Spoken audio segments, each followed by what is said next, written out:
Good morning. I would like to welcome all of you here. So you are all very welcomed here in Armenia. In normal circumstances, I would love to speak to you about the possibilities of working together with our relative countries, about projects that we can do together, developing education, new technologies, science, culture, tourism. But I do understand that these days are special. Well, special word doesn't contain all of the emotions that we have, because it's special, but it's also very hard. Hard for the nation, hard for the people. Especially it's hard for the people of Artsakh. I don't want to do a lengthy introduction. If you would just ask me a couple of questions, and I will understand what is that bothers you and what are the questions that you would like to hear an answer from the President of the Republic of Armenia.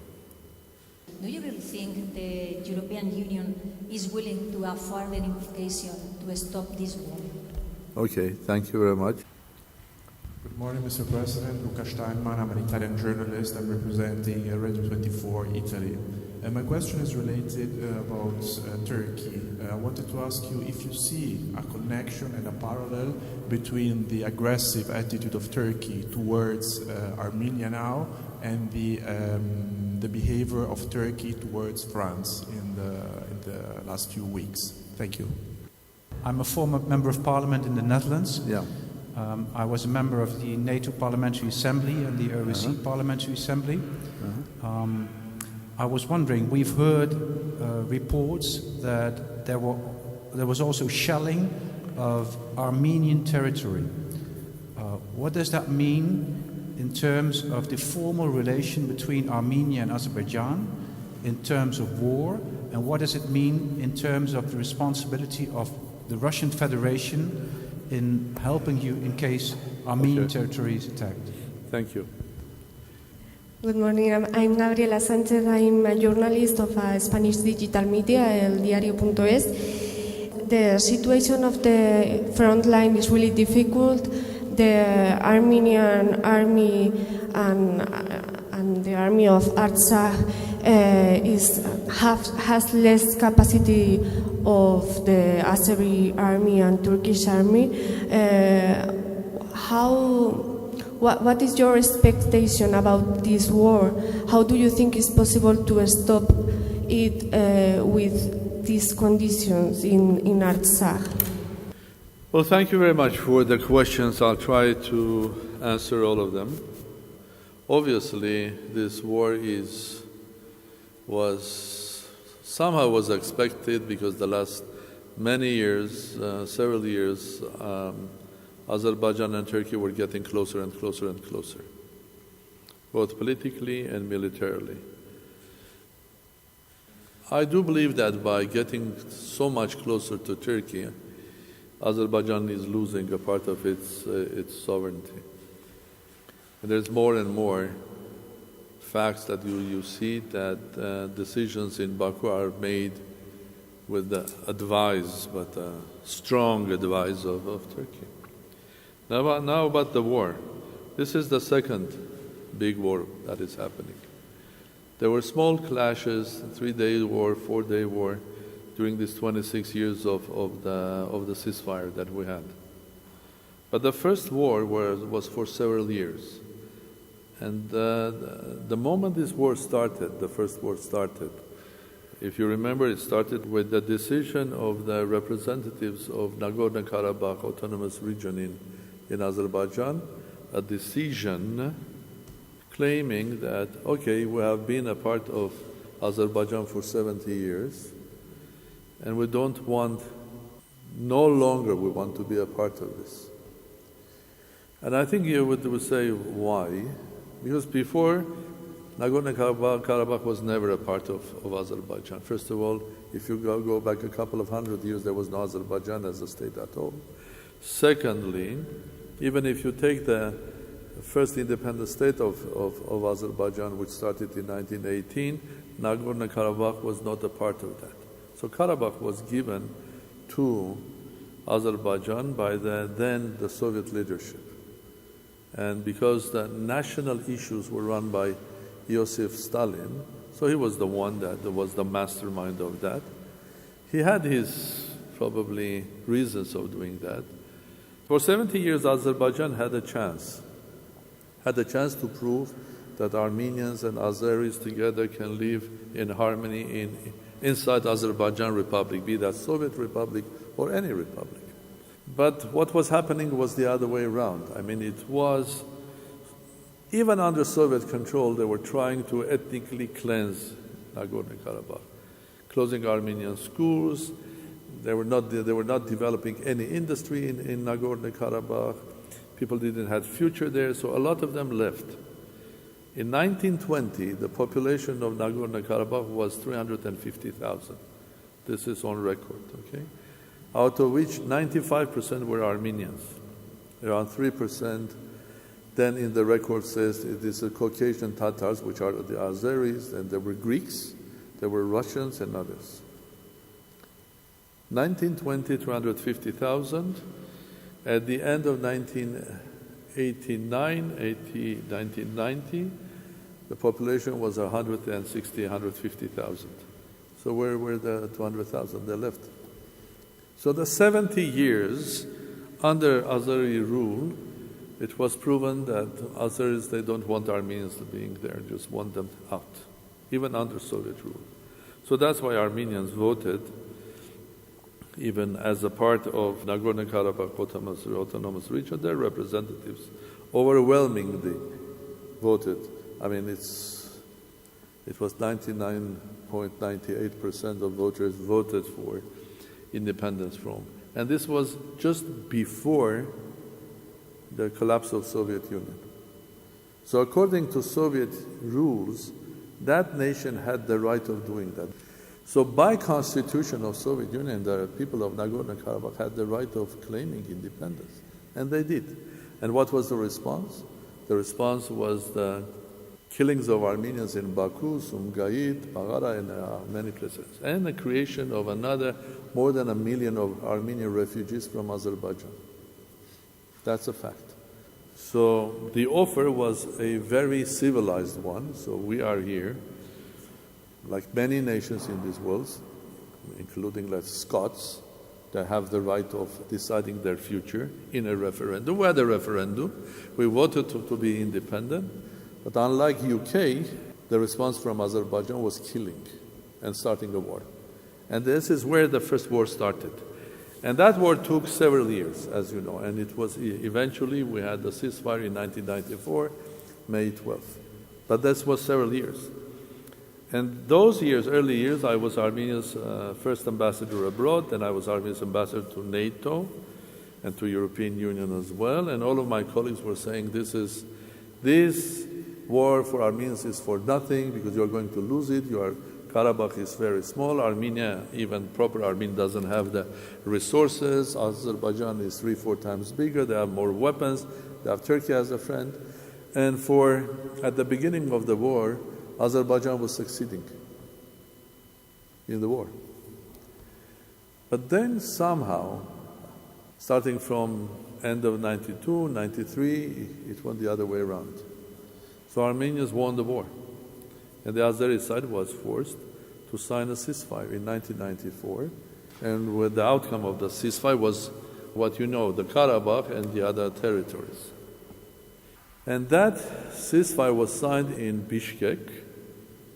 But the important thing is that the ceasefire and Bishkek documents were signed by 3 parties: Azerbaijan, Armenia, and Karabakh. So Azerbaijan signed a document where they recognized that Nagorno-Karabakh is a side of the conflict, i.e. recognizing them as legal entity, state or whatever you would like to call it. So that document was signed by 3. And then, as you know, the Minsk group was created by OSCE. And there were very successful negotiations, difficult negotiations. They are never easy. But successful in a sense for during the years, a lot of issues were debated, discussed. There was somehow a trust Well, a strange trust, but a trust because people used to come together, presidents, foreign ministers. So everything was going in a direction that there are a couple of issues that need a compromise and political will, strong political will, to finalize the deal. But instead of that, what we got is the war. Okay? And why I'm telling this, of course it's difficult. And Azerbaijan is already claiming victory and saying that we are getting closer to the end, and they are fight until the end. So the question is, what's the end? Well, in Azeri probably vision, the end is complete cleansing of Armenians, forcing them completely out from their historic land that they lived for thousands of years. But there is no end there. We have learned from history that even if you win a war temporarily, there is no final defeat and there is no final victory, because the history continues. And the most connected example of that is the ethnic cleansing of Armenians in historic Western Armenia, in Anatolia. I mean, ethnic cleansing combined with killings of 1.5 million of people with the aim of destroying a nation and sending Armenians to the deserts of Syria, and eventually those who survived created the Armenian Diaspora. Did that war against humanity finish? No. It's 105 years. There are several generations that have replaced those who were the survivors of genocide. There are their children, their grandchildren, their children of their grandchildren. 105 years, fourth, fifth generation of people. And they continue. We continue fighting, not with a gun, but fighting for justice. And this time, the first step is the recognition of genocide. Many countries have recognized the genocide. France has recognized. Russia has recognized the genocide. German Parliament has recognized the genocide. American Senate has recognized genocide, and so on and so forth. So the fight continues. And this is a generation of people that have never been on that historic lands of their ancestors. Some of them even don't speak Armenian, but it doesn't matter. So there's no fighting until the end of the world. No, there is no end. And there will be no end, no victory for Azerbaijan, and doesn't matter how much land now they will conquer or get, and doesn't matter how much ethnic cleansing and destruction. Well, I heard the day before they're claiming that have occupied now or taken over several villages and sites. Well, I thought that this list, first of all, was not accurate about the numbers. Secondly, it was not complete. Because when you claim that you have taken over several villages, you have to add to that list how many schools you have destroyed, because they are destroying the schools. How many hospitals you have destroyed. How many nurseries. They have bombed a clinic where children are born in Stepanakert, built by one of our Armenian friends from Russia. Okay? So why don't you give the whole list? How much unhuman things you have done by destroying? How many lives you have destroyed? Elderly, children, young boys who are fighting, losing their lives. So that list is not final. And I think the day will come when we have to finalize that list as well, to speak about the war crimes. I would say that I will support UN High Commission or different High Commissions' efforts to look at this second war in Nagorno-Karabakh very, very carefully. Armenians didn't start this war. Armenians didn't start shelling the civilian entities like villages or cities. The first day of the war, they started shelling. And you don't need a proof. It's simple logic. There was no reason for Armenians starting a war. And how do you combine this? Building a school, a nursery, a road, a church, and starting a war. There's no logic there. It's obvious that Azerbaijan has started the war together with Turkey. Now it comes to the role of other international organizations, and I was asked by you about the role of European Union here. Well, I was recently in Brussels and I met with the President of European Commission and with the Vice President. But long and quite open discussions. Obviously, I cannot tell you the details of that. But you could have probably seen from the reports that were coming out from our meetings. First of all, this meeting was quite open and honest. Secondly, we, of course, were discussing what is that Europe can do. At this moment, if there's anything that Europe can do, is to put pressure on, first of all, Turkey. Because the conflict has gone far from the original one, where there was a conflict by Republic of Artsakh and Azerbaijan, and the people of Artsakh and the government of Azerbaijan. Now it's a completely, because there is a third player, Turkey, openly using their own presence, their officers, their advisors, and bringing to the conflict also terrorists.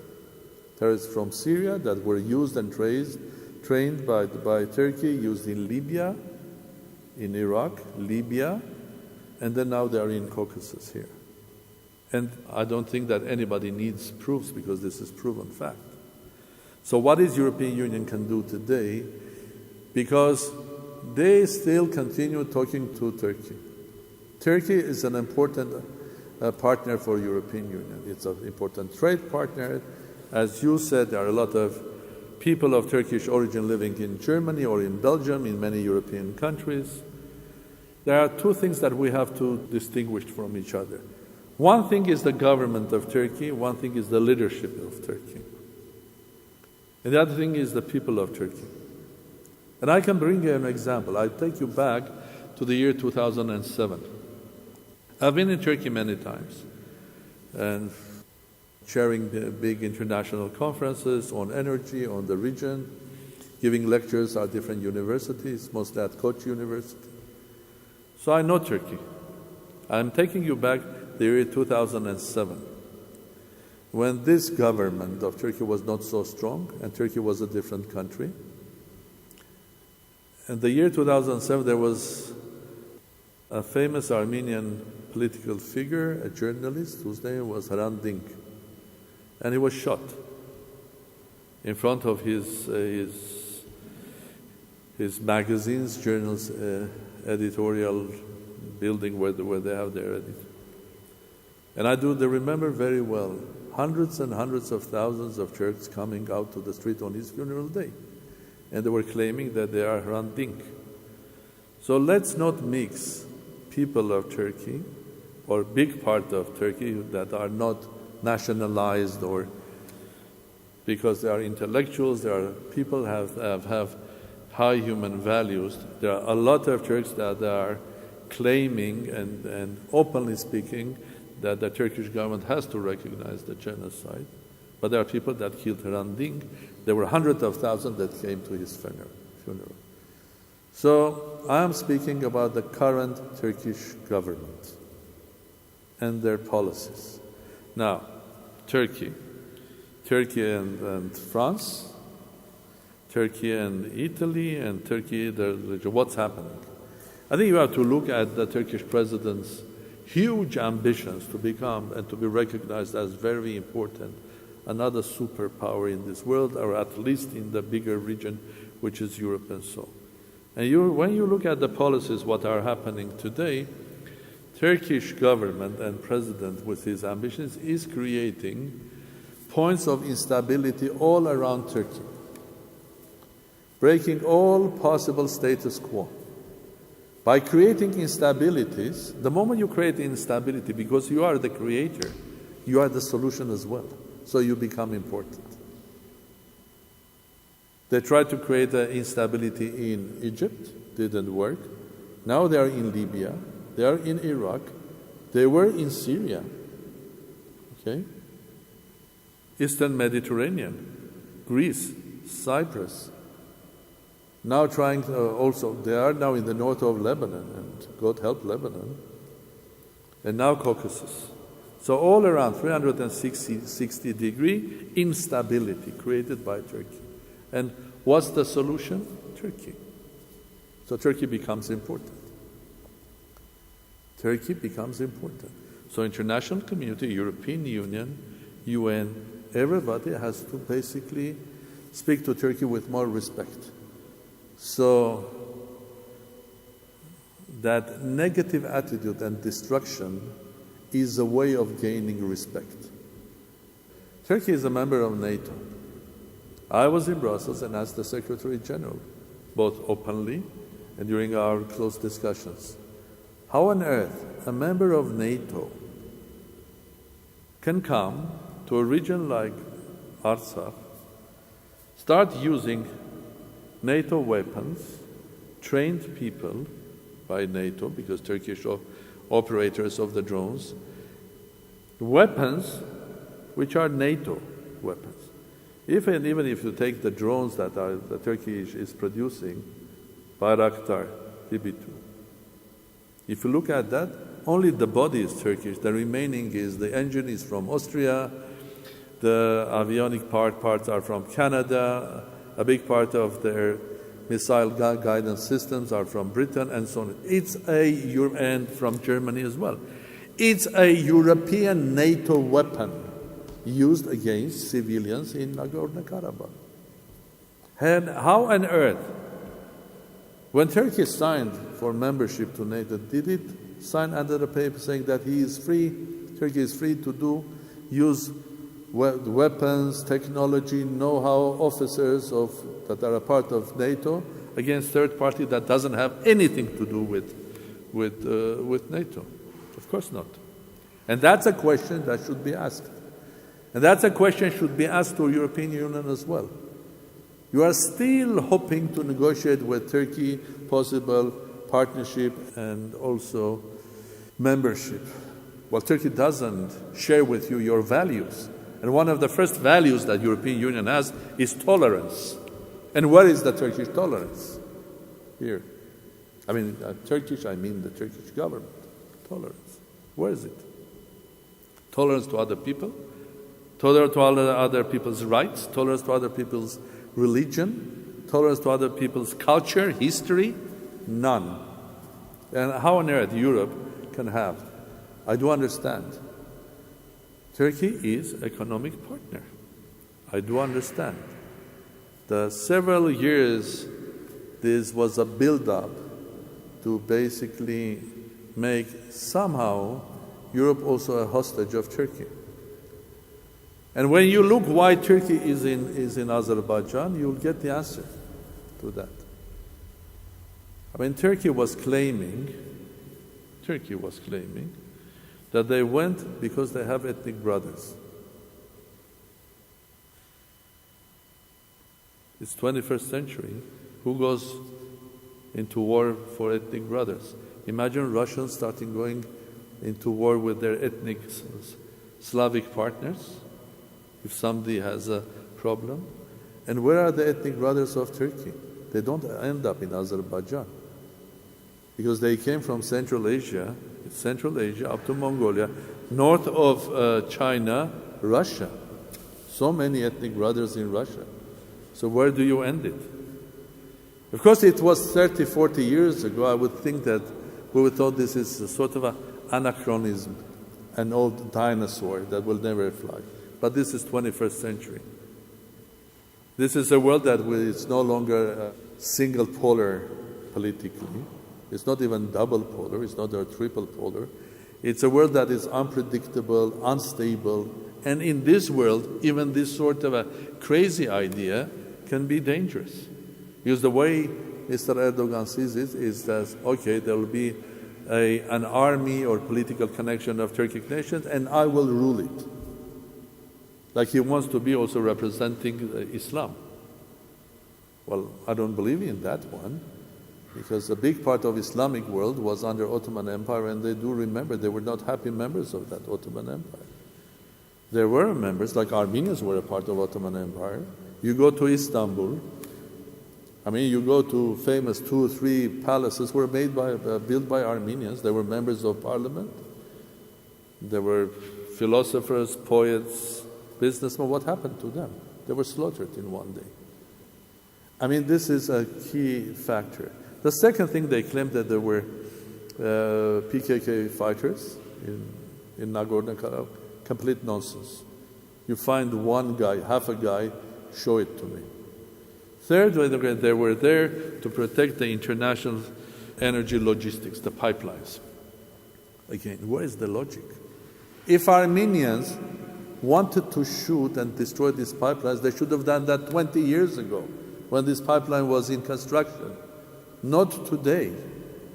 By shooting these pipelines 20 years ago, Armenia would say, you cannot build this pipeline, dear friends, without me. Either I have to be a partner, or we have to resolve Nagorno-Karabakh before you build that. But Armenians didn't. That's the nature of Armenians. They didn't. Probably if it was Armenian presidents of the time were like Mr. Erdogan, they would have probably bombed it 20 years ago. Well, Armenians didn't bomb the pipelines. Azerbaijan made billions, and that billions were used to buy weapons, and that weapons are killing Armenians now.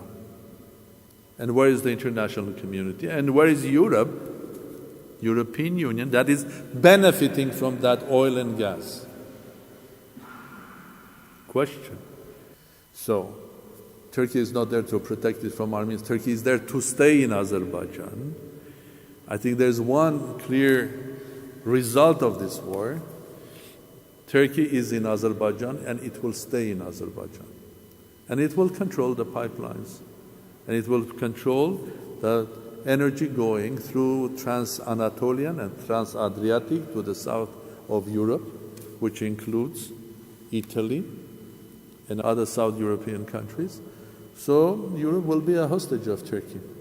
So one card, very well played. Central Asia will be a hostage as well, because they have to sell their oil and gas, Caspian states.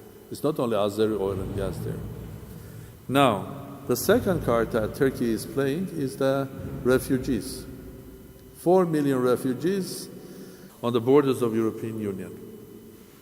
And European Union pays 6 billion euros to keep them. But it's a card. If you don't behave, Europe, I'll relieve them to come to Europe, and then let's see what would happen to Europe. 3.7 million of these refugees, or 4 million, are from Syria. Turkish role in destruction of Syria is obvious. So you destruct the state, create the refugees, then you use the refugees against Europe. So that's another card. And the third card, of course, is the terrorists. They are training a lot of terrorist groups, especially in Syria, are connected with Turkey, financed by Turkey, and used by Turkey. And you don't need 4 million of them here. You need just a couple of hundred of them. So, if you see what the Turkish ambition is, to be recognized as a superpower of the region, and to bully Europe, and to make everybody, and basically using the situation that there is no leadership in the world. Americans are busy. China is too far. Russia is busy as well. But we need to stop this war. Because this is now not only a war for heritage, for culture, for survival, for the people of Nagorno-Karabakh. People in Nagorno-Karabakh are fighting for security of Europe as well somehow. And my appeal to all of you is to first of all, to try to explain this to your colleagues in your respective countries, and explain to them that this is not good at all. If we don't stop Turkish ambitions now there in Azerbaijan, if Azerbaijan will be taken over by Turkey, then I think we will have a situation where that Europe will also suffer. For Europe, it looks very far. So Even where is Karabakh? Oh my God, show it me on the map. Where is it? But the reality is, the world is changing. And this world is going to be more and more unpredictable, unstable. I call it quantum. Even have a theory on that. But for you, it's very simple. It's going to be unpredictable, and there'll be no international strong rules, conditions, enforcements to stop ambitions, ill ambitions like the one that Turkey has today. Turkey is using, the benefit of their economic growth that they had the last several years.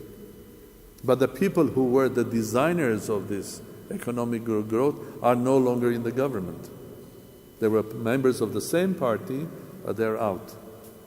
So economic growth, now economically goes down, so what do you do? What do you do? You pump nationalism, extremism. So your economy goes down, but maybe your popularity goes up internally. Shelling of Armenia, yeah. Well, there's no permanent shelling or permanent attack. And if you take incidents out there, but if you take incidents, they can be interpreted as incidents, not as a systematic thing. Because then if it's systematic, that it's sort of a claiming war against Armenia, and then it will put in action international agreements that Armenia has with other states, including the Russian Federation. But shelling once or twice, 3 times, 4 times. There are Turkish and Israeli drones that were shot, and they're in Iran, in their Iranian territory. That doesn't mean there is a war against Iran. So it's a very sensitive moment today, and it's a very sensitive moment in the sense that it's sort of this moment is sort of crossroads. Where does it go from here? We'll go into longer war between Artsakh and Azerbaijan. That should have been or could have been the case if there was no Turkey. Although I think if there was no Turkish factor, Azerbaijan and Artsakh and Armenians would have agreed on a ceasefire. There is no ceasefire, and every and each time the ceasefire was broken, not by Armenian side. I'm telling you not because I'm the Armenian president, because it's logic, because Armenians want the ceasefire. Armenians want to go back to the negotiating table because many Armenians believe that's the way, and that me as the President of the Republic, I do believe that there is no final military solution. It can't be there. You'll get something else.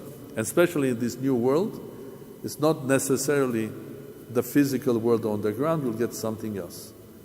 But one thing is for sure, we will never forget, and people of Karabakh will never forget. And confrontation will continue. Like the Armenians have never forgotten the genocide, even after 105 years, even after changes of generation, 4th and 5th. Of course, I have to emphasize here that Russia has a very important role here. First of all, it has good relations both with Armenia and Azerbaijan. It has also good relations and big trade relations with Turkey. And Russia has historic relations to Armenia. And I think Russia's role as a mediator, not only as a member as a co-chair of the Minsk group, but as a mediator of ceasefire is important here. Unfortunately, the Israeli government continues supplying Azerbaijan with weapons. Even if you have a signed contract, there is a war. Morally, you have to stop during the war supplying it. But that's morality. Okay? Especially for a country that has seen a Holocaust. I was at the 75th anniversary of Holocaust there, and I raised the question of recognition by Israel, the Armenian genocide. Okay? So we will continue working with everybody. Very close neighbor with whom we have excellent relations is Iran. And despite the fact they have their own problems with European Union, bigger problems with United States, I think they are an important neighbor, friendly nation to Armenia, and we should continue working with them. And of course with the states of the Gulf as well. Because not everybody in the Islamic world is happy with what Turkey is doing in Azerbaijan. Mr. President, during these days, what does give you personally hope? You know, I would not say that I'm living with a hope. I think when you speak about hope, it sounds as if you don't know what you are doing, you just have a hope. I'm sorry, I work hard every day, know what I am doing, and I am sure that eventually Artsakh will win, because victory in our case means defending your home, your values, your religion, your heritage. And I'm not hoping that something will happen, because I know the solution. Like 30 years ago during the First War, we didn't have this, we didn't have that. Our colleagues, diplomats in NATO were telling Mr. Ambassador, Armenia should stop, Armenians in Artsakh should stop fighting because they are losing the war. They will lose the war. Azerbaijan is so big, they also have the support of Turkey. But in 1994, the same people were telling me, Armenia has the most powerful army in Caucasus. So I'm not hoping. I'm working hard for that victory. Thank you. Mr. President.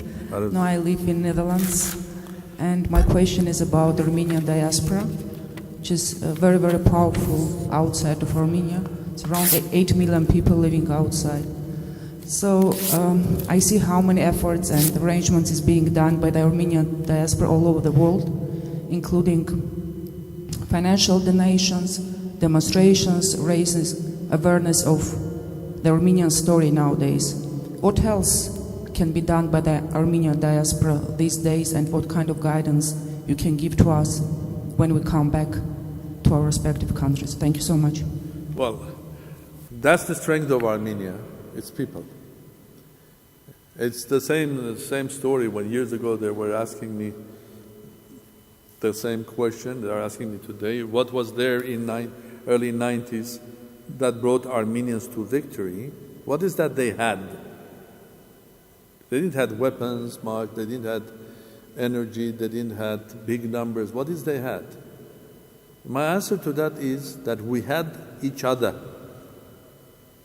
We had each other, and that's the most powerful thing that you can have, is the human value. It's always the case. You can have the biggest army, the biggest money, but if you don't have the people that believe in something together, you will never win. So we had each other 30 years ago, and we have each other today. Armenians in Artsakh, Armenians here, and Armenians living in diaspora. I will take this opportunity to thank everybody who is working hard to support Armenia, Artsakh today in diaspora. I will remind everybody that if they want to make the financial donations to Republic of Armenia and Artsakh for construction, not for the war, is the Armenia Fund, and I'm the chairman of that fund.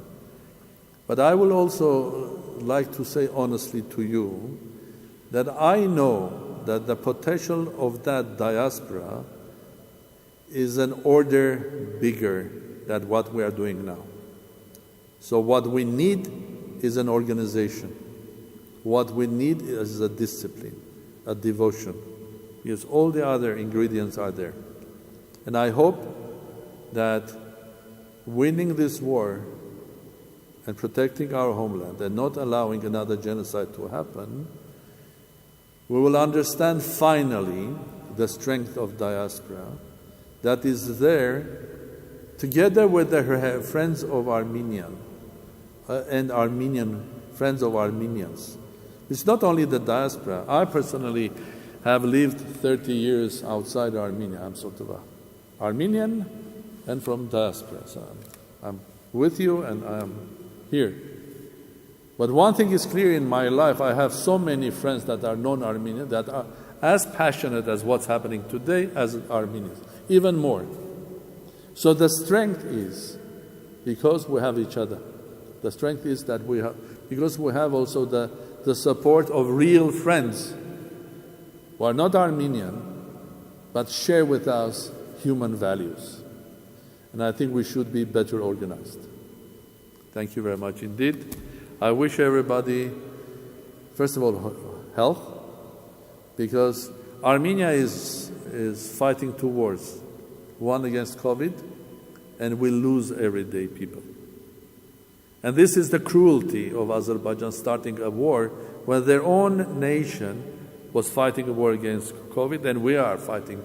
We are losing big number of people every day in COVID. So we are fighting two wars. I wish everybody, your nations, to fight your war against COVID successfully. I wish everybody health. And I'm going to ask you to help us to win the second war. And in our case, winning a war is not aggression. It's not conquering other people's land. It's protecting your home. Help us to protect our history, our culture, our religion, our heritage. And I wish you everybody health. Thank you very much for coming.